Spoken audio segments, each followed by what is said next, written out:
નમસ્કાર દર્શક મિત્રો, આપ જોઈ રહ્યા છો અરવલ્લી ગુજરાત ચેનલ। અરવલ્લી જિલ્લો જાણે ભ્રષ્ટાચારના ભરડામાં સપડાયો હોય તેવો ઘાટ સર્જાયો છે। નિતનવી સમસ્યાઓથી જનતા પીડાઈ રહી છે, પરંતુ તંત્રના ભ્રષ્ટ બાબુઓ ક્યાં કોઈનું સાંભળે છે? આવા આક્ષેપો સાથે જિલ્લામાં વ્યાપક રોષ જોવા મળી રહ્યો છે। તાજેતરનો કિસ્સો મોડાસા તાલુકાના ફરેડી ગામથી અંદાપુર સુધીના રોડનો છે, જે અંદાજે 3 વર્ષ પહેલા પ્રધાનમંત્રી ગ્રામ સડક યોજના હેઠળ મંજૂર કરવામાં આવ્યો હતો, પરંતુ તંત્રના ભ્રષ્ટ બાબુઓ અને કોન્ટ્રાક્ટરની બેદરકારીના કારણે આ રોડ હજુ સુધી બન્યો નથી। સ્થાનિકોએ અનેકવાર માર્ગ અને મકાન વિભાગના કાર્યપાલક ઇજનેરને રજૂઆત કરી હોવા છતાં તેમને ગેરમાર્ગે દોરવામાં આવતા હોવાના ગંભીર આક્ષેપો કરવામાં આવ્યા છે। રોડની કામગીરીને લઈ સ્થાનિકોએ તંત્ર સામે પ્રચંડ રોષ ઠાલવી સત્વરે રોડ બનાવવાની માંગ કરી છે।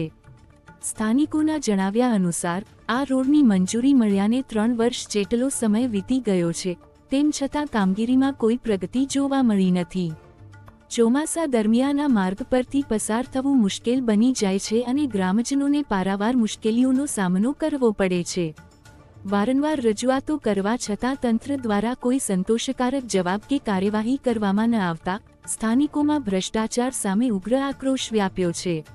આ મામલે તંત્ર દ્વારા તાત્કાલિક ધોરણે પગલાં ભરી રોડનું કામ ઝડપથી પૂર્ણ કરવામાં આવે તેવી સ્થાનિકોની માંગ છે।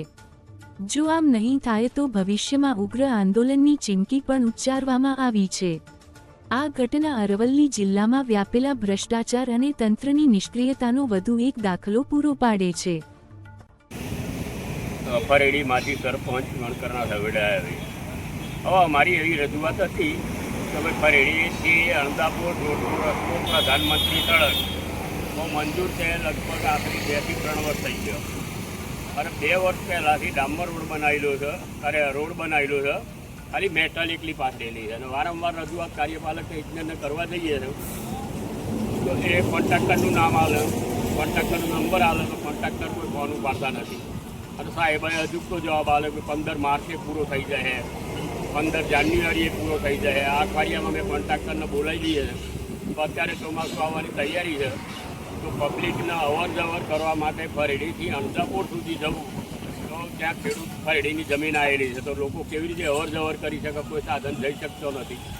તો વિનંતીથી તત્પરે આ રોડનું કામ પૂરું થવું જોઈએ એવી અમારી અપેક્ષા છે અને આ કાર્યપાલક ઇજનેરને શું છે કે પછી કોન્ટ્રાક્ટરને શું છે અમને કંઈ ખબર પડતી નથી, જેથી સત્વરે તાત્કાલિક ધોરણે આ બાબતે યોગ્ય નિર્ણય લેવા વિનંતી।